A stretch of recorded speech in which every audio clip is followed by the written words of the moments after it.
أعوذ بالله من الشيطان الرجيم بسم الله الرحمن الرحيم إن الحمد لله نحمده ونستعينه ونستغفره ونعوذ بالله من شرور أنفسنا ومن سيئات أعمالنا من يهده الله فلا مضل له ومن يضلل فلا هادي له وأشهد أن لا إله إلا الله وحده لا شريك له وأشهد أن محمدا عبده ورسوله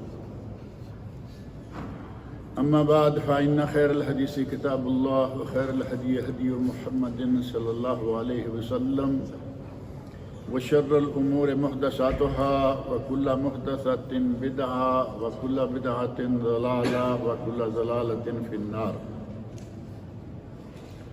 رب اشرح لي صدري ويسر لي أمري واحلل عقدة من لساني يفقهوا قولي رب أعوذ بك من همزات الشياطين وأعوذ بك رب أن يحضرون أعوذ بالله السميع العليم من الشيطان الرجيم ولو اتبع الحق أهواءهم لفسدت السماوات والأرض ومن فيهن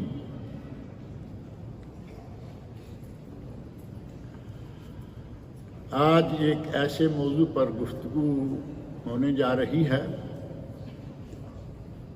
جو بہت طویل ایسا موضوع ہے کہ کسی ایک مجلس میں اگر کہا جائے کہ اس کا حق ادا ہو جائے گا تو یہ ناممکن ہے، لیکن موضوع ایسا ہے کہ اس نے اس وقت امت کو بڑی بری حالت میں مبتلا کر رکھا ہے، اور وہ موضوع ہے اختلاف۔ خلاف یا اختلاف، یہ دو لفظ عربی میں خاص طور پر دونوں استعمال ہوتے ہیں، دونوں کو ہم معنی قرار دیا گیا کہ دونوں کا معنی ایک ہی ہے، لیکن ہمارے یہاں اردو میں خلاف اور اختلاف یہ دو ہیں ہی نہیں، ہمارے یہ دونوں الگ الگ ہیں تقریباً۔ ہمارے یہاں جس چیز نے امت کو مصیبت میں مبتلا کر رکھا ہے وہ ایک ہی لفظ میں کافی آ جاتا ہے، اور وہ ہے اختلاف۔ اور اختلاف اس وقت اس حد تک پھیلا ہوا ہے، عقائد میں اختلاف، اعمال میں اختلاف، اخلاق میں اختلاف، حتیٰ کہ اذواق میں، فکر میں، کون سی ایسی چیز ہے جس میں اس وقت مسلمانوں میں اختلاف نہیں؟ باقی کو چھوڑ دیں، عیسائیوں کو، یہودیوں کو، سکھوں کو، بدھسٹوں کو، فلاں کو چھوڑ دیں، صرف مسلمانوں میں اس وقت اتنے اختلاف ہیں کہ ان کی گنتی بھی مشکل ہے۔ بلکہ اگر یہ کہا جائے کہ آج شاید مسلمانوں نے یہ عہد کر لیا ہے، اتفقوا علی اللہ نتحدہ، شاید اس بات پر بھی انہوں نے اتفاق کر لیا ہے کہ ہم اکٹھے کبھی نہیں ہوں گے۔ یہ حالت موجودہ ہے اس وقت، آپ دیکھ رہے ہیں۔ باقی اختلافات کو بھی ہم چھوڑ دیتے ہیں، صرف مذہبی اختلافات لے لیجیے، اور ہمیں خاص طور پر ضرورت بھی اسی بات کی ہے کہ ہمارا مذہبی اختلاف ختم ہو جائے، یا کم از کم دھیما پڑ جائے، کم ہو جائے، لیکن وہ ختم ہونے کی بجائے روز بروز بڑھتا ہی نظر آتا ہے۔ جماعت کے اندر جماعت، فرقے کے اندر فرقہ، روزانہ نئے سے نئی قسم کی آراء، نئے سے نئی قسم کی فکر جنم لے رہی ہے، اور نئے سے نیا گروہ اور نئے سے نیا ٹولہ سامنے آتا جا رہا ہے، جبکہ حقیقت یہ ہے کہ یہ اختلاف مسلمانوں کو بہت نقصان دے رہا ہے۔ مسجد میں نہیں،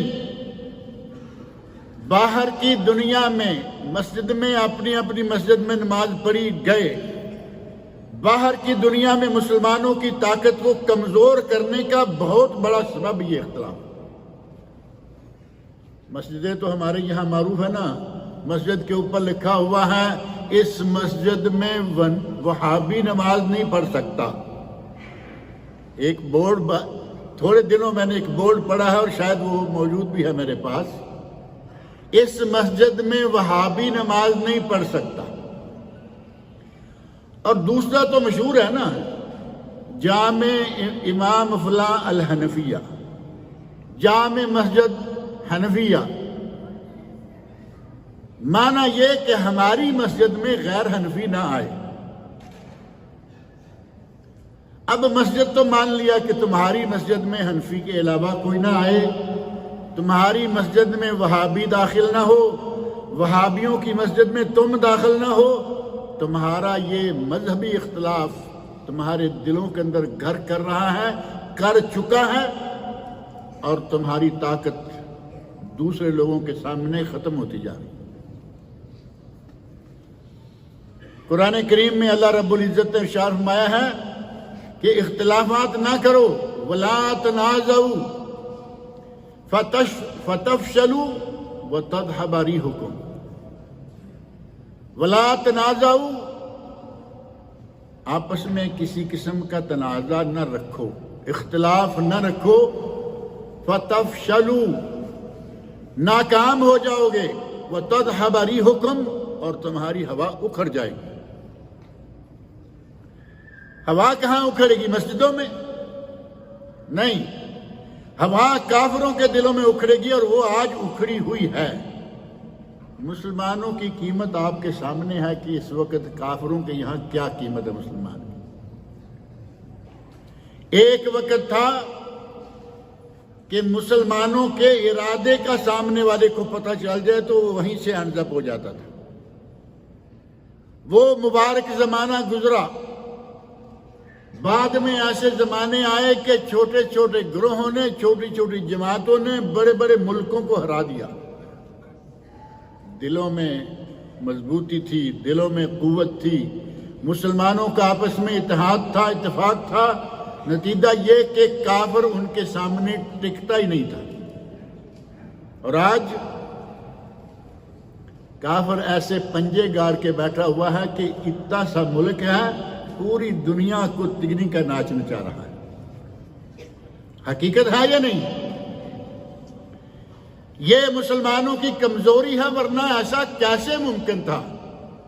ایک ملک ہو کر پوری دنیا میں اپنی مرضی کر رہا ہے، جہاں چاہے جو چاہے کرے۔ یہ ہے تذہب ریحکم، تمہاری ہوا اکھڑ جائے گی۔ تنازع نہ کرو، اختلافات میں نہ پڑو، ورنہ تم فشل تفشلو، فاشل کا معنی ہوتا ہے جو آدمی بیکار ہو جائے، فاشل ختم ہو گیا، تفشلو تم ناکام ہو جاؤ گے، وَتَذْهَبَ رِيحُكُمْ، یہ قرآن کریم ہے، اللہ رب العزت کا ارشاد ہے۔ ان اختلافات کو ہم جتنا بھی کھینچتے جائیں گے یہ آگے ہی آگے بڑھتا جائے گا۔ اور اختلاف اصل میں ہے کیا؟ قرآن کریم، نبی اکرم صلی اللہ علیہ وسلم کی حدیث شریف اور اجماع امت، ان تین چیزوں کی موجودگی میں اب اگر کوئی یہ کہتا ہے کہ میں اور میں اور میں، یہ ہے سبب اختلاف کا۔ اگر سارے مفتی آج بھی، سارے علماء آج بھی کتاب اللہ اور سنت رسول کے مطابق فیصلہ کرنا شروع کر دیں اور پوری ایمانداری سے اور امانت داری سے قرآن و سنت کو بیان کریں تو اختلاف رہے گا؟ رہتا ہی نہیں۔ اختلاف ہو جانا کوئی بری بات نہیں ہے، یہ انسان کی فطرت میں داخل ہے کہ اختلاف ہو جاتا ہے۔ ہم تو کس باغ کی مولی ہیں؟ صحابہ کرام رضی اللہ عنہم جو انتہائی مقدس ترین جماعت تھی، اس جماعت میں بھی اختلاف ہوتا تھا، لیکن وہ ہماری طرح اڑتے نہیں تھے۔ صحابہ کرام رضی اللہ عنہم کو اللہ رب العزت نے ایسے صاف شفاف دل دیے ہوئے تھے، اتنا بڑا اور کھلا دماغ دیا ہوا تھا کہ وہاں کوئی غلط چیز جڑ پکڑ جائے ہوتا ہی نہیں تھا۔ اختلاف ہوا کہ نبی اکرم صلی اللہ علیہ وسلم فوت ہوئے یا نہیں ہوئے، معروف اختلاف ہے یا نہیں؟ حضرت عمر فاروق رضی اللہ عنہ نے کہا کہ نبی فوت نہیں ہوئے، اگر کسی نے کہا کہ نبی فوت ہو گئے ہیں میں اس کا سر قلم کر دوں گا۔ آج تو کسی مولوی میں اتنی ہمت نہیں ہے نا کہ کہے کہ اگر کہ میری بات میرا فتویٰ نہ مانا تو میں سر قلم کر دوں گا، کوئی ہے ایسا؟ بعض لوگوں نے بڑی جرت کی کچھ عرصہ پہلے، کہا کہ ان کو ممبروں سے گھسیٹو، یہ گردن زدنی ہیں۔ یہ لفظ آپ کے ذہن میں ہے یا نہیں؟ بہت بڑے مولوی نے کہا۔ کن کے لیے؟ ایک مسلمان کے لیے۔ جتنا بھی چاہے تم اپنے اسے مذہبی طور پر مخالف سمجھ لو، لیکن مسلمان ہونے سے انکار نہیں کر سکتے۔ کہتا ہے کہ اس کو تو ممبر سے نیچے اتارنا چاہیے، ان کو ممبروں سے اتاریں، یہ گردن زدنی۔ گردن زدنی کا معنی سمجھتے ہیں؟ یہ فارسی لفظ ہے کہ یہ وہ لوگ ہیں کہ ان کی گردنیں اڑا دینی چاہیے۔ بڑے زور سے اعلان بھی کیا تو یہ کیا کہ اڑا دینی چاہیے، میں اڑاتا ہوں، کوئی نہیں کہہ سکتا۔ حضرت عمر فاروق نے کہا کہ میں گردن اڑا دوں گا۔ سارے صحابہ پریشان ہیں کہ کیا ہو گیا، اب کیا کریں؟ امت اسلامیہ کا انتہائی شفیق، انتہائی مہربان، انتہائی صاحب بصیرت و فراست ابو بکر صدیق رضی اللہ عنہ تشریف لائے اور معاملہ حل ہو گیا۔ حضرت ابو بکر رضی اللہ عنہ نے کیا کیا تھا؟ عمر فاروق کو 2 تلواریں دکھائی تھی کہ تمہارے پاس 1 تلوار ہے، میں 2 چلاتا ہوں۔ تلوار سے حل مسئلہ ہوتا ہی نہیں تھا۔ اگر کہیں اختلاف ہوا تو مسئلہ حل ہوتا تھا قرآن کریم کے ساتھ۔ اللہ کی کتاب کے مقابلے میں کوئی نظر تک نہیں اٹھاتا تھا۔ اللہ کی کتاب آ گئی، بات ختم ہو گئی۔ نبی اکرم صلی اللہ علیہ وسلم کا ارشاد گرامی آ گیا، بات ختم۔ ان لوگوں میں یہ میں نہیں تھی کہ میں نے کہہ دیا نا، آج جب میں نے کہہ دیا ہے تو پھر میرے فتوے کے بارے میں اب تم قرآن کے دلائل دو گے، حدیث کے دلائل دو گے، تم یہ کرو گے وہ کرو گے، نہیں۔ ابو بکر صدیق رضی اللہ عنہ نے قرآن کریم کی آیت پڑھی، وما محمد الا رسول، وما محمد الا رسول قد خلت من قبلہ الرسل۔ محمد صلی اللہ علیہ وسلم رسول تھے، آپ سے پہلے بھی بہت رسول آئے اور گئے۔ افإن مات أو قتل انقلبتم على أعقابكم، کیا نبی صلی اللہ علیہ وسلم فوت ہو جائیں یا قتل کر دیے جائیں، شہید کر دیے جائیں تو کیا تم دین اسلام چھوڑ بیٹھو گے؟ افإن مات، اگر نبی مر گئے، ہمیں یقین جانے کہ یہ لفظ مر گئے لفظ پسند نہیں ہے، ہم تو اپنے کسی عزیز کے مرنے پر نہیں کہتے کہ وہ مر گیا ہے، کیا کہتے ہیں؟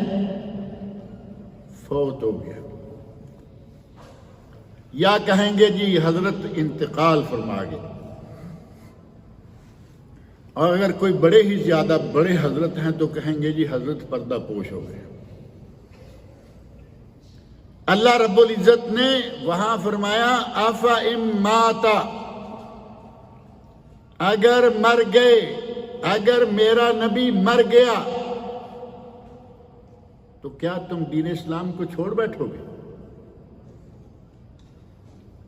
اور ابو بکر صدیق رضی اللہ عنہ نے بھی پھر وہی انداز اختیار فرمایا جو اللہ رب العزت نے قرآن کریم میں فرمایا ہے، من کان یعبد محمدا فإن محمدا قد مات، فإن مات قرآن فإن محمدا قد مات۔ ابو بکر صدیق کا ارشاد، جو محمد کی عبادت کرتا تھا اس کا رب مر گیا ہے۔ یعنی اگر کوئی سمجھتا ہے کہ محمد صلی اللہ علیہ وسلم رب ہیں، عبادت کے لائق ہیں، تو اس کا رب مر گیا۔ وَمَنْ كَانَ يَعْبُدُ اللَّهَ فَإِنَّ اللَّهَ حَيٌّ لَا يَمُوتُ، اور جو اللہ کی عبادت کرتا تھا، اللہ تو ہمیشہ زندہ ہے، ہمیشہ زندہ رہے گا، کبھی نہیں مرے گا۔ اختلاف ختم ہوا تھا یا نہیں؟ جس نے کہا تھا کہ میں سر قلم کر دوں گا، وہ کہتے ہیں آیت سن کر مجھ سے اپنا وزن نہیں اٹھایا جا رہا تھا، اور ہمارے سامنے آیتیں پڑھی جائیں، پڑھتے رہو، نبی کی حدیثیں، بخاری مسلم کی حدیثیں بیان کرو، کرتے رہو، قبول کرنے کی بجائے الٹا بخاری کا بخار کا طعنہ ضرور دیں گے کہ ان کو تو بخاری کا بخار آیا ہوا ہے۔ اختلاف کیسے حل ہوں گے جب آپ ہمارے دلوں کے اندر اتنی ایک دوسرے کے خلاف نفرت، ایک دوسرے کے خلاف اتنا بغض؟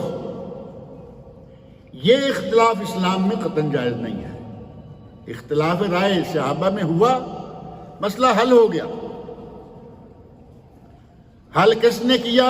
نہ تلوار نے کیا، نہ مناظروں نے کیا، قرآن کی آیت پڑھی اور فرمایا کہ نبی فوت ہو گئے ہیں، سب مان گئے کہ ٹھیک ہے۔ قبر کہاں بنائے؟ اختلاف ہوا۔ یہی ابو بکر صدیق رضی اللہ عنہ فرماتے ہیں کہ میں نے نبی اکرم صلی اللہ علیہ وسلم سے سنا ہے کہ جو نبی جہاں فوت ہوتا ہے اسے وہیں دفن کیا جاتا ہے۔ نبی صلی اللہ علیہ وسلم کی نعش مبارک جہاں تھی وہاں سے اٹھا کر وہاں قبر کھودی گئی اور وہاں آپ کو دفن کیا گیا۔ اختلاف آیا، کوئی بات نہیں ہے، رائے میں اختلاف ہو گیا، مسئلہ قرآن نے حل کر دیا، مسئلہ حدیث صلی اللہ علیہ وسلم، نبی صلی اللہ علیہ وسلم کے فرمان نے حل کر دیا، بات ختم ہو گئی۔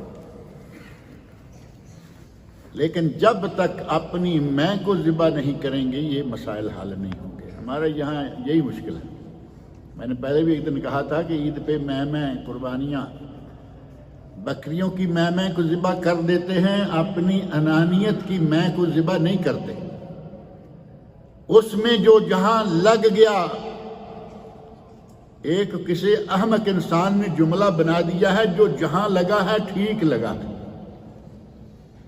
اور مولوی بیان کر رہا ہے، بڑے بڑے مفتی بھی بیان کر رہے ہیں، بس جی ٹھیک ہے، تم جانو، تمہارا کام جانے، ہم جہاں لگے ہیں ٹھیک ہیں، جو جہاں لگا ٹھیک۔ اگر ایسا ہی ہوتا، جو جہاں لگا ہے ٹھیک ہے، تو پھر تو بات ہی ختم ہو گئی۔ قرآن کریم شامل نہیں ہے، حدیث رسول شامل نہیں ہے، اجماع صحابہ شامل نہیں ہے، اور یہ جہاں بھی لگا ہوا ہے غلط جگہ پہ لگا ہوا ہے۔ اجماع امت ہی صحیح، اجماع صحابہ نہ صحیح۔ امت کے علماء کہہ رہے ہیں کچھ اختلافات ایسے ہیں کہ آدمی قبول کر لیتا ہے، حدیث ہے، حدیث کے مفہوم کو بات ذہن میں رکھیں۔ کبھی کبھی بعض اختلافات علماء میں، اہل علم میں، خاص طور پر بڑے ائمہ میں، ہمارا جو آج کا امام یا مفکر اسلام اور فلاں شیخ الاسلام، شیخ الحدیث، آج چھوٹے چھوٹے مولویوں کو بھی یہ سارے لقب دیے جا رہے ہیں۔ ان کی بات نہیں میں کر رہا، یہ سارے شیخ الاسلام رہیں، جو صحیح معنوں میں شیخ الاسلام گزرے ہیں، وہ مفسرین ہیں، وہ مورخین ہیں، تاریخ لکھنے والے مسلمانوں کی تاریخ، وہ محدثین ہیں، وہ مجتہدین ہیں، وہ ائمہ اگر اختلاف کرتے ہیں تو ان کے پاس ایک دلیل ہے، اور وہ دلیل یا وہ اختلاف گوارا کیا جا سکتا ہے، اور وہ کیا ہے؟ دل کے اندر کسی کے خلاف کوئی نفرت نہیں، دل کے اندر کوئی میل نہیں کہ میں فتویٰ دوں گا تو سارا میرا چلے گا، دوسرے کسی کی بات نہیں چلنے دوں گا، ایسی کوئی بات نہیں۔ قرآن کریم پڑھا، حدیث شریف پڑھی، اور حدیث شریف ایک حدیث کو انہوں نے دیکھا کہ یہ حدیث ہمارے معیار کے مطابق صحیح نہیں ہے، اور معیار بھی میرا نہیں، آپ کا نہیں، کسی مولوی کا نہیں، اہل فن جو حدیث کے فن کو جانتے ہیں انہوں نے جو معیار بنایا ہے اس کے مطابق یہ حدیث ضعیف ہے۔ اس نے کہا کہ میرے نزدیک اس پہ عمل کرنا ضروری نہیں، اور دوسرے نے دیکھا کہ میرے نزدیک یہ حدیث بہت سارے محدثین نے کہا صحیح ہے، اس پر عمل کرنا جائز ہے۔ اب یہ ہو گیا جائز اور ناجائز کا مسئلہ، صرف اولا یا غیر اولا کا مسئلہ، راجح یا غیر راجح کا مسئلہ، اور افضل اور مفضول کا مسئلہ ہو گیا، کوئی بات نہیں، اس نے عمل کر لیا، اس نے عمل نہیں کیا، بات ختم ہو گئی۔ لیکن ایک طرف صحیح حدیث موجود ہے، اور صحیح اس معیار کی حدیث، اس کتاب کی حدیث جس کتاب کے بارے میں پوری امت اسلامیہ کے علماء کا اجماع ہے، اصح الکتب بعد کتاب اللہ ہے صحیح الامام البخاری۔ اللہ کی کتاب قرآن کریم کے بعد دنیا کی صحیح ترین کتاب بخاری شریف۔ ایک طرف بخاری شریف کی حدیث، ایک تو وہ حدیث نہ کسی نے کہا ضعیف، کسی نے کہا بخاری شریف موجود ہے جس میں کوئی حدیث ضعیف نہیں ہے، ساری حدیث صحیح ہے۔ اور دوسری طرف کسی کتاب کی، میں نہیں کہتا کہ وہ حدیث نہیں ہے، کسی نہ کسی کتاب کی حدیث بھی ہے اور ضعیف بھی کہا جا رہا ہے، اور پھر بھی وہاں اڑے ہوئے ہیں۔ ائمہ کرام نے یہ نہیں کہا، یہ ذہن میں رکھیں کہ یہ ہمارے مولویوں نے کہا، بعد والوں نے۔ ائمہ کرام ان معاملات میں خاص طور پر بری ہیں۔ امام ابو حنیفہ رحمۃ اللہ علیہ کا ایک قول بڑا معروف ہے نا، وہ مسئلہ بیان کرتے ہیں یا مسائل بیان کرتے ہیں، لیکن یہ نہیں کہہ رہے کہ صرف میری ہی مانو، یہ انہوں نے کبھی نہیں کہا، کیونکہ انہیں معلوم ہے کہ دنیا میں اس وقت بڑے بڑے ائمہ دوسرے بھی تھے۔ میری مانو نہیں، بلکہ فرمایا اذا صح الحدیث فہو مذہبی، اگر صحیح حدیث مل جائے تو میرا مذہب وہ ہے۔ آج جو میں کہہ رہا ہوں یہ میرا مذہب نہیں، بلکہ وہ صحیح حدیث ملے گی وہ میرا مذہب ہے۔ اس امام صاحب کے اس قول کا بھی گلا دبا دیا گیا، اس کو مروڑ تروڑ کے کئی مولویوں کو میں نے سنا بڑے بڑے سٹیجوں پہ آ کے کہہ رہے ہیں کہ امام صاحب کہتے ہیں کہ اگر صحیح حدیث مل جائے تو سمجھو جو میں نے کہا ہوا ہے۔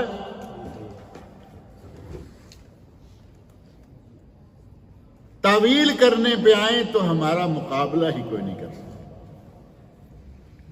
امام صاحب رحمۃ اللہ علیہ بری ہو گئے، انہوں نے کہا کہ کوئی ضعیف حدیث آ جائے، میں نے وہ بیان کی ہے، اس کے مقابلہ میں کوئی صحیح حدیث مل جائے تو سمجھو کہ میرا مذہب وہ ہے۔ بری ہوئے یا نہیں ہوئے؟ وہ بری ہے رحمۃ اللہ علیہ۔ لیکن جو یہ کہے قول امامنا حق، ہمارے امام کا قول حق ہے، یحتمل الخطا، قول امامنا صواب، ہمارے امام کا قول صحیح ہے، یحتمل الخطا، ممکن ہے کہ خطا ہو جائے، وقول امام غیرنا خطا یحتمل الصواب، ہمارے امام کے علاوہ جو بھی کوئی امام ہے، جو بھی کوئی ہے، اس کی بات غلط ہے، احتمال ہے کہ کبھی کوئی صحیح بھی ہو جائے۔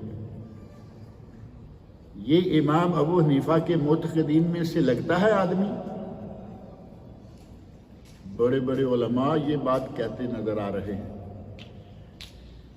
کتاب میں لکھی ہوئی بات ہے، آج تک کبھی کسی نے اس پہ حاشیہ چڑھا کے یہ نہیں کہا کہ حضرت بات لکھ گئے ہیں لیکن غلط لکھ لیں، کوئی غلط کہنے کو تیار نہیں۔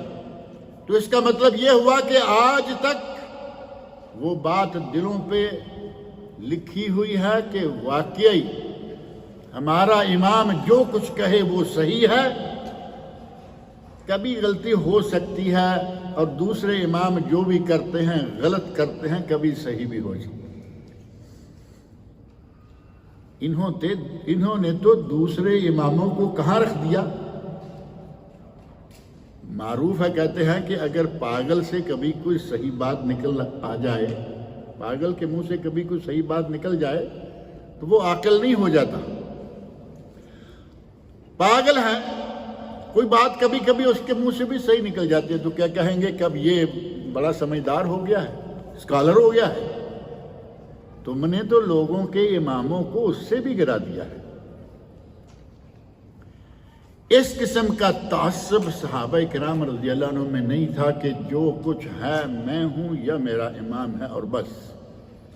وہ دیکھو یکدم اتنا بڑا انسان، عمر فاروق جیسا انسان ہے،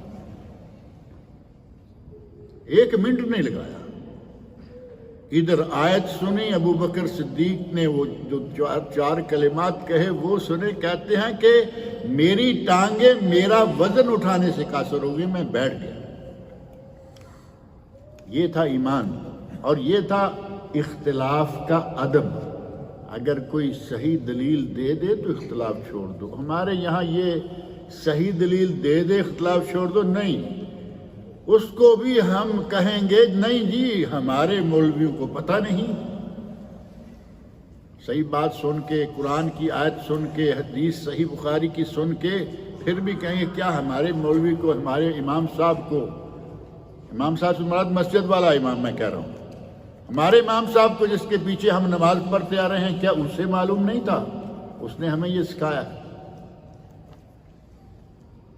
اگر قرآن و سنت کے مطابق بات کی جائے تو پھر اختلاف رہتا نہیں، اور اختلاف کا حل صرف کتاب و سنت ہے۔ جب تک ہم اپنی آراء، اپنے افکار، اپنی مرضی اور اپنی ضروریات پوری کرنے کے لیے جو ہم نے جال بچھائے ہوئے ہیں، جب تک وہ باتیں کریں گے اختلاف ختم نہیں ہوگا۔ کچھ لوگوں نے روٹی روزی بنائی صرف اس بات میں ہے کہ ان لوگوں کو، انگریز نے کہا تھا ڈیوائڈ اینڈ رول،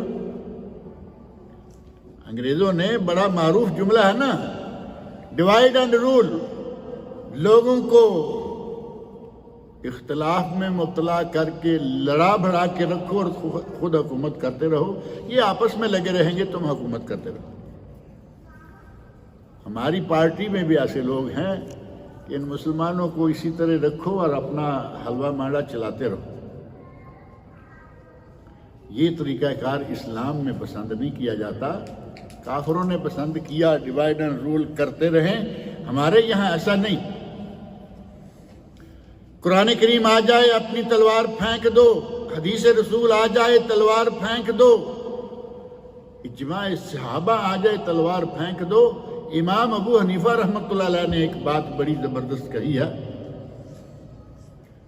کہتے ہیں کہ اگر کوئی ان کی اپنی عمر کا، اپنا عصر زمانے کا ہم عصر کوئی شخص کوئی بات کہتا ہے تو کہتے ہیں کہ نحن رجال و ہم رجال، وہ بھی لوگ ہیں، مرد ہیں، ہم بھی لوگ ہیں۔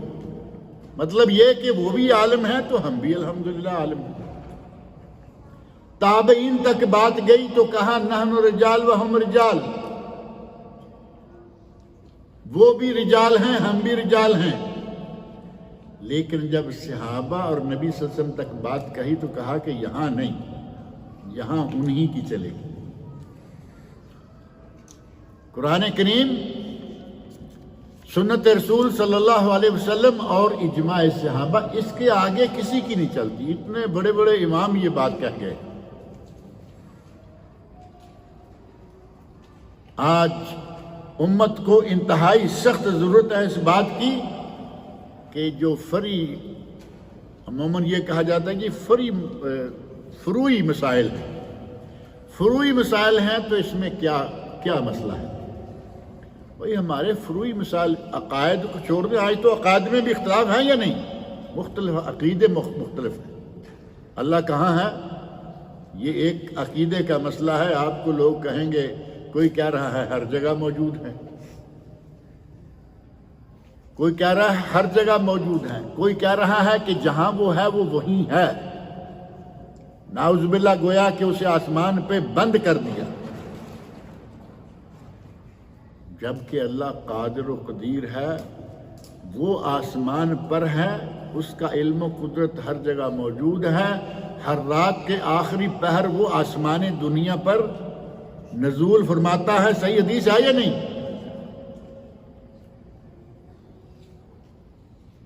اور ہر جگہ والے اب کیا کریں گے؟ عقائد میں اختلاف، احکام میں مسائل میں اختلاف۔ اگر دل میں امانت داری ہو، دل میں اطمینان ہو، دل میں مسلمانوں کی بلائی خیر خواہی ہو تو یہ باتیں بڑی آسانی کے ساتھ سمجھی بھی جا سکتی ہیں اور حل بھی ہو جاتی ہیں۔ نبی اکرم صلی اللہ علیہ وسلم نے ہمیں بڑا آسان دین دیا، بڑی آسانیاں دیں۔ آپ صرف حج کے مسائل کو لے رہے ہیں تو آپ کو پتہ چل جائے گا کہ نبی صلی اللہ علیہ وسلم نے کتنا آسان کر دیا ہمارے لیے معاملے۔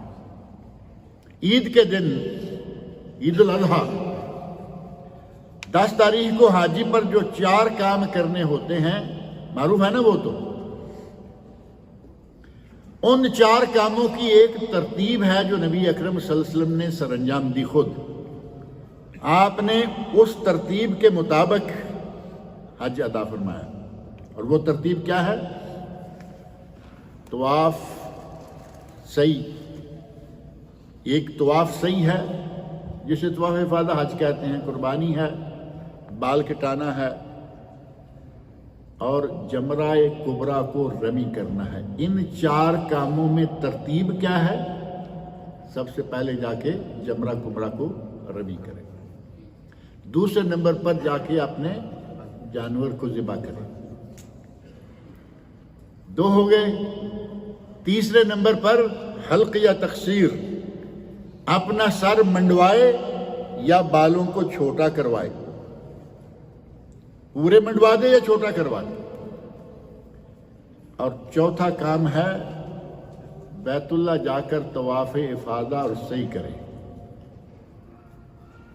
4 کام ہیں، ترتیب کسی کو یاد نہیں رہی یا کسی نے کچھ دیکھا کہ میرے لیے آسانی اس میں ہے کہ میں سب سے پہلے طواف سعی کر لیتا ہوں۔ کسی نے کہا کہ میرے سامنے اس وقت جمرہ کبریٰ آ گیا ہے، میں رمی کر لیتا ہوں، پھر جو جا کے آؤں گا۔ کسی نے کہا کہ سامنے یہ بال کاٹنے والا نظر آ رہا ہے، میں بال کٹوا لیتا ہوں۔ کسی نے کہا کہ جانور ذبح کرتا۔ نبی اکرم صلی اللہ علیہ وسلم کے پاس اس دن مختلف لوگوں کے آ کے مسائل بیان کیے۔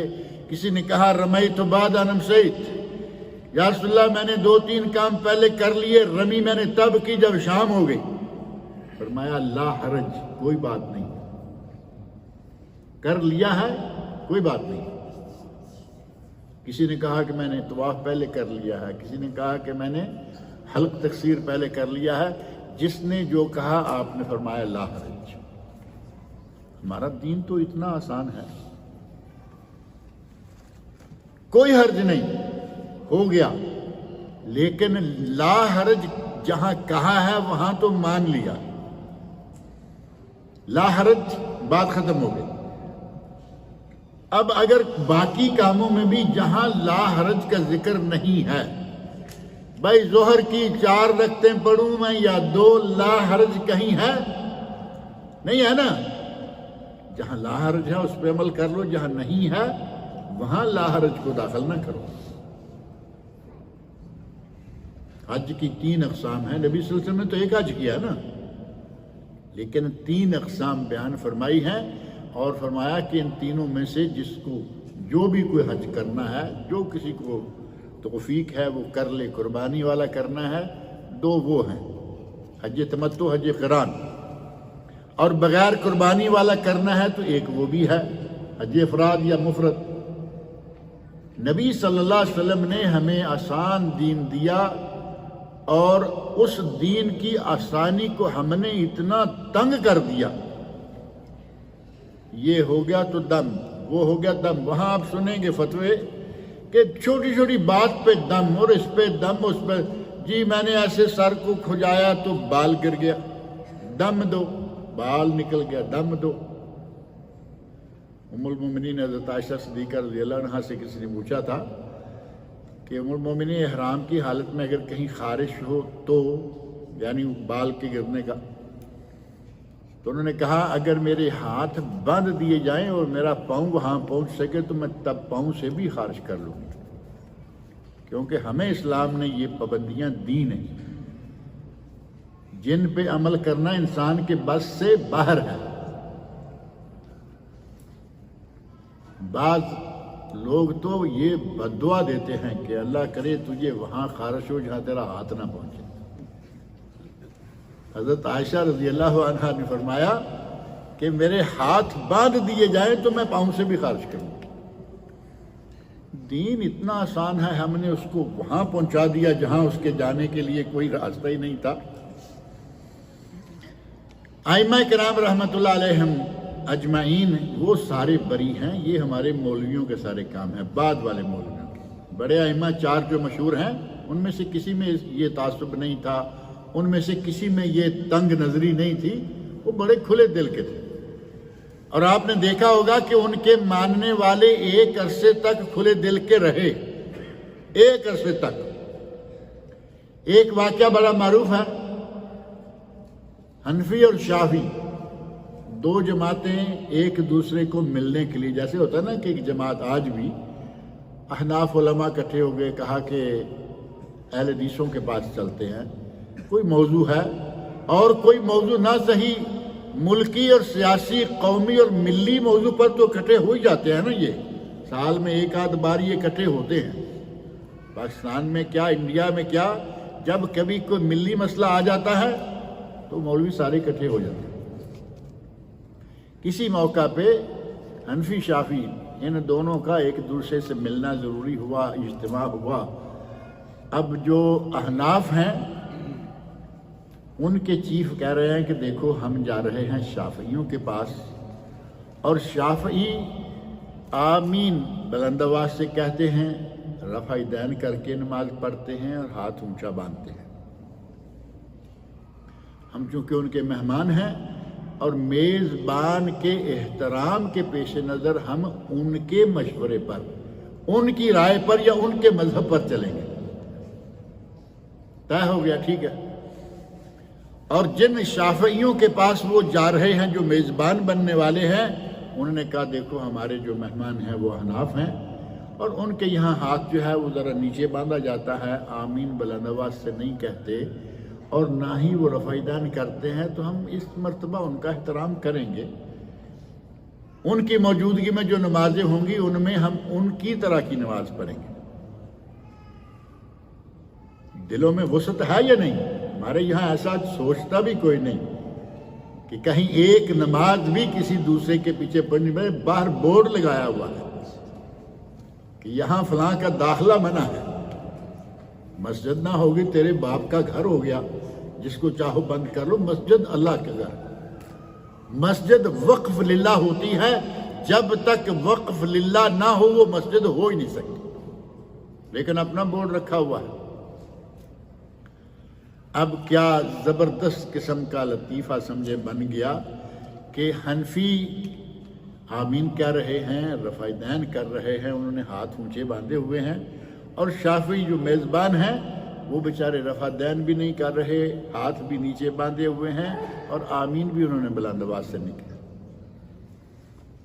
آپس میں کتنا اچھا تعلق تھا کہ ٹھیک ہے اپنے اپنے گھر میں کچھ بھی کر لیں گے، لیکن ایسا نہیں ہے کہ ہر وقت وہ بندوق کھینچ کے کھڑے رہیں کہ دیکھو ابھی یہاں سے کوئی گزرتا ہے تو اس کا کرتے ہیں کچھ. ایسا نہیں ہونا چاہیے. صحابہ کے بعد تابعین، پھر تبع تابعین، پھر اتباع و تبع تابعین، ان سارے ادوار میں تو یہ تھا ہی نہیں معاملہ. 4 صدی ہجری کے بعد آ کے یہ معاملہ آہستہ آہستہ جڑیں پکڑنا شروع ہوا. جو اختلاف کی بات اس کی کر رہے ہیں، ائمہ اربع 2 صدی ہجری میں ہیں، چاروں ائمہ 2 صدی ہجری میں ہیں. امام ابو حنیفہ رحمۃ اللہ علیہ کے بارے میں کہا جاتا ہے کہ وہ تابعی ہیں. حناف سارے یہی مانتے ہیں کہ وہ تابعی ہیں، جبکہ اہل تحقیق نے یہ طے کر کے فائنل کر دیا کہ وہ تابعی نہیں تھے، تبع تابعین میں سے تھے.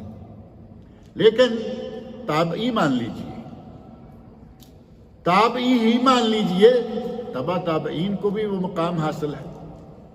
خیر القرون قرنی ثم الذین یلونہم ثم الذین یلونہم. نبی صلی اللہ علیہ وسلم کا مبارک زمانہ، صحابہ کا زمانہ، تابعین کا زمانہ خیر القرون زمانے ہیں. ان کے بعد بھی کہ ایک عرصے تک یہ چیز نہیں تھی، اور جب آہستہ آہستہ لوگوں نے میرا امام اور میرا امام کہنا شروع کیا تو پھر وہ ساتھ ہی جماعت کی شکل اختیار ہونا شروع ہوئی. جنہوں نے امام ابو حنیفہ رحمۃ اللہ علیہ کو پکا کر لیا احناف، امام مالک رحمۃ اللہ علیہ کو پکا کر لیا مالکی، امام شافعی رحمۃ اللہ کو پکا کر لیا شافعی، اور جنہوں نے امام احمد بن حنبل رحمۃ اللہ کو پکا کر لیا وہ حنبلی ہو گئے. یہ 400 سال کے بعد، پہلے 400 سال کے بعد آ کے سلسلہ شروع ہوا.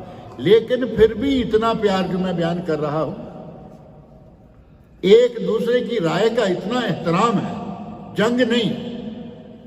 ٹھیک ہے میری لائن کا مولوی ہے میں اس سے پوچھوں گا، اور اس نے کہا نہیں میری لائن کا ہے میں اس سے پوچھوں گا. جنگ پھر بھی نہیں. آج تو جنگ ایک دوسرے کو دیکھنے کو تیار نہیں. یہ کبھی کبھی کوئی ملکی ملی مسئلہ پیدا نہ ہو تو میرا خیال ہے کہ ہمارے یہ علماء تو ساری ساری عمر ایک دوسرے کو نہ دیکھیں. اتنا دل میں زہر بھرا ہوا ہوتا ہے. اور پھر جس جماعت کے لیڈر کے دل میں زہر ہوگا، کیا خیال ہے نیچے والے کیا کریں گے؟ وہ پیار کریں گے لوگوں کو. لیڈر جو کہے گا اسی کے مطابق چلیں گے. یہی بات ہے کہ آج امت اسلامیہ مختلف ٹکڑیوں میں، جماعتوں میں، ایک تو تھا کہ بڑی جماعتیں ہیں، چلیے بڑی جماعتیں ہیں، چاروں کے لیڈروں سے بات کریں گے، بات طے ہو جائے گی. اب چاروں کے لیڈروں کے اندر پھر کئی چاروں لیڈر ہیں. اختلاف نے امت اسلامیہ کو کھوکھلا کر کے رکھ دیا ہے. جو طاقت امت اسلامیہ کی تھی، مسلمان کا جو رعب اللہ رب العزت نے ان میں رکھا ہوا تھا وہ ختم ہو چکا ہے. آج یہ انتہائی کمزور قسم کے لوگ بن چکے ہیں. صحابہ کرام رضی اللہ عنہم کے زمانے میں کیا، نبی اکرم صلی اللہ علیہ وسلم کے زمانے میں کیا، دلوں میں نرمی تھی کہ ایک آدمی کوئی غلطی بھی کر رہا ہے تو اس کو بڑے اچھے طریقے سے برداشت کر کے پھر سمجھایا بھی جاتا تھا. ایک واقعہ نبی اکرم صلی اللہ علیہ وسلم کے عہد مبارک میں پیش آیا. بدو آیا اور مسجد میں پیشاب کر دیا. اب ظاہر ہے کہ صحابہ کرام ہیں، مارنے کو دوڑے. فرمایا نہ، تعامل کا طریقہ سکھایا کہ وہ جہالت کی وجہ سے، لا علمی کی وجہ سے، وہ بدوی علاقے صحرا سے آیا ہے، اسے مسجد کے احترام کا پتہ ہی نہیں. فارغ ہو گیا، کہا کہ اس کے پیشاب پر پانی کا ڈول ڈال دو. پانی کا ڈول ڈالا گیا. اب وہ ڈول ایسی جگہ تو نہیں تھی نا، ایسی جگہ پہ ڈول ڈالتے تو اور زیادہ جگہ جو ہے وہ ناپاک ہوتی. وہ کنکریٹ اور ریت وغیرہ تھی. پانی کا ڈول آرام سے ڈالا گیا اور پیشاب نیچے لے کے چلا گیا، جگہ پاک ہو گئی. پھر نبی اکرم صلی اللہ علیہ وسلم نے اس آدمی کو بلایا، کہا کہ دیکھو یہ مسجد اللہ کا ذکر کرنے کے لیے اور نمازیں ادا کرنے کے لیے ہوتی ہے، اس کام کے لیے نہیں ہے. بڑے اطمینان سے، بڑے سکون سے نبی اکرم صلی اللہ علیہ وسلم نے سمجھایا. صحابہ کرام کو بھی بات کی سمجھ آ گئی کہ ہمیں اس پہ جبر، زبردستی اور اس قسم کا رویہ اختیار کرنا اگر صحیح ہوتا تو نبی صلی اللہ علیہ وسلم اجازت دیتے. کہ لگاؤ 4 اس کو۔ ایک صحابی ہیں خوات بن جبیر رضی اللہ عنہ، مسلمان ہوئے لیکن پہلے شروع میں مسلمان نہیں تھے، تو دیکھا کہ وہ عورتوں کا ایک گروہ ہے، اس گروہ کے اندر یا اس کے آگے پیچھے کہیں منڈلا رہے۔ کفر میں بھی ایسی باتیں ہوتی ہیں، آج تو اسلام میں مسلمانوں میں ایسا ہے نا کہ جہاں عورتیں دیکھیں ہمارے نوجوان اسی طرف نکل جاتے ہیں، کوئی کام نہیں، لیکن مال میں گیا ہوا تھا۔ کیا تھا مال میں؟ کچھ لیا نہیں لینا تو کچھ نہیں، بس ایسے گیا تھا۔ اب آپ سمجھتے ہیں وہ ایسے کیوں گیا تھا؟ عہد کفر میں یہ صحابی جو ہیں خواتین کے کسی جماعت چھوٹی سی تھی، اس کے ارد گرد منڈلا رہے ہیں۔ نبی اکرم صلی اللہ علیہ وسلم نے آواز دی، بلایا، کیا بات، یہاں کیا کر رہے ہو؟ تو کہتا ہے کہ میرا اونٹ کہیں گم ہو گیا ہے، میرا اونٹ کہیں گم ہو گیا ہے۔ بتاؤ کہ اونٹ گم ہو جائے تو خواتین کے پاس نظر آئے گا کہیں؟ وہ اتنا سا اونٹ ہے کہ وہ خواتین کے برقعے کے نیچے آیا ہوا ہوگا۔ کچھ وقت گزرا، صحابی مسلمان ہو گئے، اللہ رب العزت نے ان کو اسلام کی دولت سے نوازا، اور پھر وہ مضبوط مسلمان ہوئے۔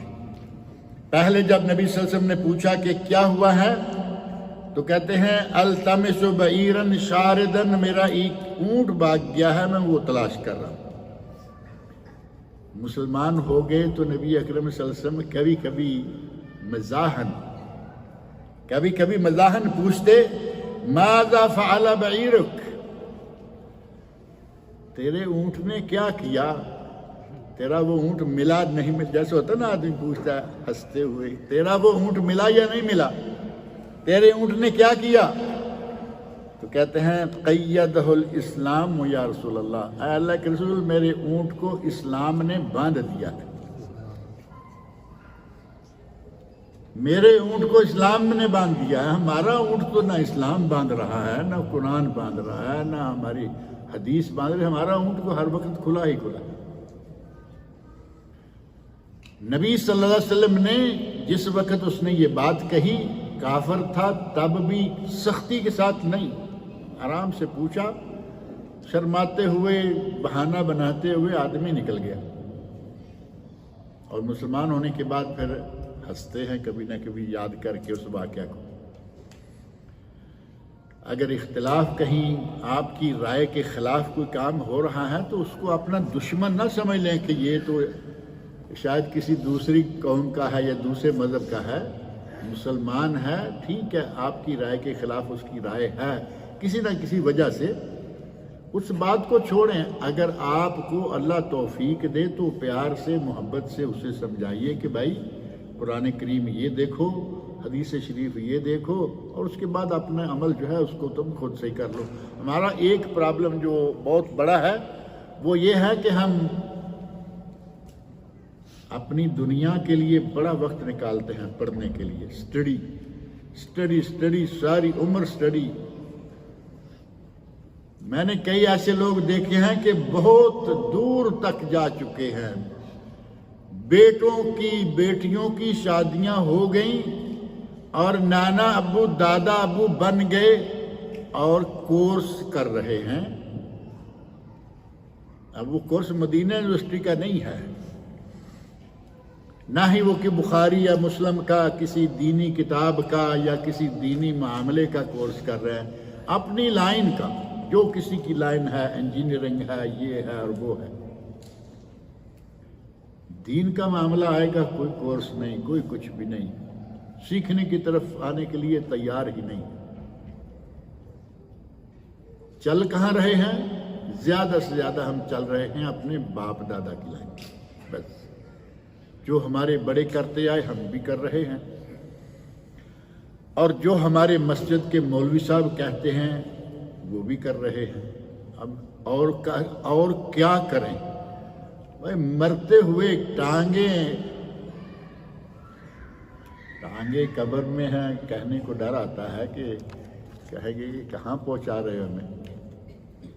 دین کے علاوہ دنیا کا جائز علم سیکھنا جائز ہے، ہر عمر میں جائز ہے، لیکن دین کو چھوڑ کر دنیا کو سیکھنا یہ ناجائز ہے۔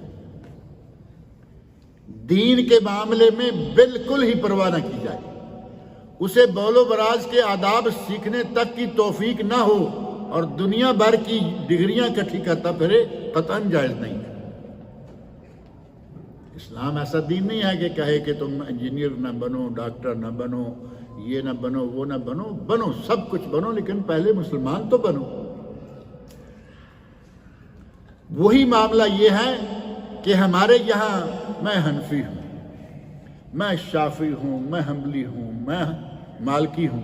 بھائی پہلے سنی تو بن جاؤ، پہلے مسلمان بنو، اہل سنت بنو، اور اس کے بعد حنفی شافعی مالکی ہوتے رہو۔ یہ حنفی شافعی مالکی ہونے کا درجہ کب آتا ہے وہ آپ کے سامنے ہے۔ قرآن اور حدیث دونوں ایک ہیں۔ صحابہ کرام رضی اللہ عنہم کا اجماع ہو جائے تو وہ قرآن و سنت نے قبول کیا ہے۔ ان تین چیزوں میں کوئی بات نہیں مل رہی، اب آتا ہے دور اجتہاد کا۔ نہ بات قرآن میں ملی، نہ حدیث میں ملی، نہ آپ کو صحابہ کرام کے یہاں ملی، اب اجتہاد کا دور آتا ہے۔ اجتہادی مسئلہ ہے، آپ کو نہیں معلوم کہ اس کا حل کیا ہوگا، اب کسی امام کی بات مان لیجئے، کوئی حرج نہیں۔ لیکن جب ہم شروع ہی امام سے ہوں گے، اوپر کیا ہے ہمیں اس کی پرواہ نہیں، شروع ہی امام سے ہوں گے، اور امام بھی ہمارے سامنے نہیں، ہمارے سامنے امام مسجد ہے، اور اس نے امام ہر بات امام کے نام لگا رکھی ہے۔ امام ابو حنیفہ نے فرمایا، امام ابو حنیفہ نے فرمایا، امام ابو حنیفہ رحمۃ اللہ علیہ کو خبر بھی نہیں اس باتوں کی، کوئی سند نہیں، کوئی ایسی لائن نہیں کہ پتہ چلے کہ یہ واقعی امام ابو حنیفہ نے فرمایا۔ قرآن کریم متفق علیہ، احادیث رسول صلی اللہ علیہ وسلم صحیح سند سے ثابت، باقاعدہ مصنف کتاب سے لے کر نبی صلی اللہ علیہ وسلم تک باقاعدہ ایک سند ہے جو بتاتی ہے کہ یہ حدیث صحیح ہے یا نہیں، یہ بات نبی صلی اللہ علیہ وسلم نے ہی فرمائی ہے یا نہیں۔ بے شمار جعلی یہ روایات موجود ہیں، بے شمار ضعیف روایات موجود ہیں، لیکن بے شمار صحیح احادیث کا مجموعہ بھی ہمارے پاس موجود ہے، مارکیٹ میں موجود ہے، آپ کے موبائلوں میں آ سکتا ہے، لیکن ڈالیں گے تو تب ہے نا۔ آپ نے تو صرف وہی ڈالا ہوا ہے جو آپ نے کورس کرنے ہیں، اسی کے متعلقہ چیزیں۔ قرآن و سنت کی طرف رجوع کریں، اختلاف ہو جائے ہوتا رہے، اس کو حل کرنے کے لیے پیار سے، محبت سے قرآن و سنت کے حوالے سے بات کریں، اور اگر کوئی آپ کو قرآن و سنت کے حوالے سے کوئی بات بتاتا ہے تو اسے قبول کر لیں۔ میرے ماں باپ ایسے کیا کرتے تھے، یہ کردار یا یہ جملہ مشرکین مکہ کا ہے۔ مشرکین مکہ معلوم ہے نا نبی صلی اللہ علیہ وسلم کو کیا کہتے تھے، ہم تو وہی کریں گے کیا، ما وجدنا علیہ آباءنا، اور ایک جگہ ہے ما الفینا علیہ آباءنا، معنی ایک ہی ہے، ہم تو وہی کریں گے جو ہمارے بڑے کرتے آئے ہیں، ہمارے آباء و اجداد کرتے آئے۔ کیا نبی صلی اللہ علیہ وسلم غلط فرماتے تھے کوئی چیز؟ عین حق تھا جو نبی صلی اللہ علیہ وسلم فرماتے تھے، وہ قبول نہیں کر رہے، کہہ رہے نہیں جی جو باپ دادا کرتے رہے ہم وہ کریں گے۔ آج بھی اگر آپ کے سامنے قرآن و سنت صحیح سند سے آ رہے ہیں اور آپ کہیں کہ نہیں جی ہم تو جیسے ہمارے بڑے کیا کوئی ہمارے بڑے کوئی جاہل تھے، نہیں جی آپ کے بڑے تو بہت بڑے بڑے انجینئر تھے، لیکن دین کے معاملے میں وہ جاہل ہی تھے۔ جنہوں نے آپ کو آج تک کتاب اللہ کیا ہے، سنت رسول کیا ہے، اس کے بارے میں توجہ نہیں دلائی، وہ جاہل ہی تھے، خود بھی جاہل تھے۔ اور قرآن کریم نے یہ لفظ خود استعمال کیا ہے کہ اگر وہ جاہل ہوں گے تب بھی تم انہی کے پیچھے لگے رہو۔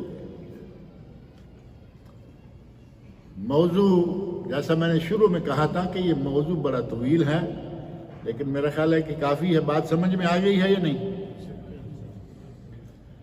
اختلاف نہ کرو، اختلاف سے ناکام ہو جاؤ گے، تمہاری ہوا اکھڑ جائے گی۔ قرآن کریم اور نبی اکرم صلی اللہ علیہ وسلم بھی اس بارے میں فرماتے ہیں کہ اختلافات جو ہیں ان کو چھوڑ دو، اگر اختلافات میں پڑے رہو گے تو کمزور ہو جاؤ گے۔ اور حضرت عبداللہ بن مسعود رضی اللہ عنہ فرماتے ہیں الخلاف شر، اختلاف شر ہے، یعنی اختلاف میں پڑے رہنا، بات آئی، اختلاف ہوا، حل ہو گیا، ٹھیک ہے، لیکن وہ موجود رہے، یہ بہت بڑا شر ہے۔ اختلاف شر ہے، اس سے بچو۔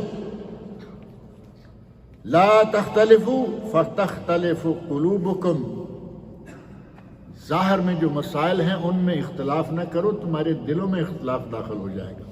دلوں میں داخل ہو گیا تو ستیہ ناش ہوا یا نہیں ہوا؟ اور الخلاف الشر، حضرت ابن مسعود رضی اللہ عنہ، صحابہ کرام رضی اللہ عنہ میں یہ بات تھی کہ وہ بال کی کھال نہیں اتارا کرتے تھے۔ صحابہ کرام رضی اللہ عنہ کے زمانے میں اختلافات نظر نہیں آتے، اس کی ایک وجہ یہ ہے کہ وہ بال کی کھال نہیں اتارتے تھے۔ ہمارے یہاں آج ہمارے مولویوں نے اتنی بال کی کھال نکالی جس مسئلے کی شاید قیامت تک بھی ضرورت پیش نہیں آئے گی، اس کے بارے میں لمبی چوڑی بحثیں لکھ رکھی ہیں۔ بھائی لوگوں کو قرآن سکھلاؤ، صحیح حدیث سے مسائل بتاؤ، کہاں لوگوں کو تم کن وادیوں میں گھمائے پھر رہے۔ اللہ تعالیٰ مجھے اور آپ سب لوگوں کو قرآن کریم پڑھنے، سننے، سمجھنے اور اس پر عمل کرنے کی توفیق